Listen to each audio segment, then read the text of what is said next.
La dernière nuit, du cénacle au jardin. Jérusalem est en fête pour la Pâque, mais dans une chambre haute, l'ambiance est grave. Avant de s'asseoir à table, Jésus surprend tout le monde. Il retire son manteau, prend un linge et commence à laver les pieds de ses disciples. Le maître se fait serviteur, laissant une leçon ultime. Ce que j'ai fait pour vous, faites-le les uns pour les autres. L'autorité, ici, se mesure à l'humilité. Pendant le repas, le climat se tend. Jésus prend le pain et le vin, leur donnant un sens nouveau, son corps et son sang, livrés pour l'alliance.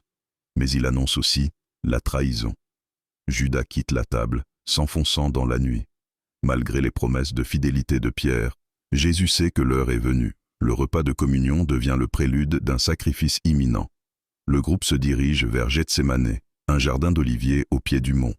Là, alors que ses amis s'endorment de fatigue, Jésus entre dans une agonie indicible. Sous le poids de ce qui l'attend, sa sueur devient comme des grumeaux de sang. Il prie, « Père, si tu voulais éloigner de moi cette coupe, toutefois, que ma volonté ne se fasse pas, mais la tienne. » C'est le combat ultime de la volonté humaine face au destin divin. Le silence du jardin est brisé par le bruit des armes et les lueurs des torches. Judas s'approche et donne un baiser, le signe de la trahison. Jésus est arrêté. Ses disciples s'enfuient. Celui qui a calmé les tempêtes se laisse emmener sans résistance. La nuit la plus longue de l'histoire commence, menant inexorablement vers le matin du vendredi saint.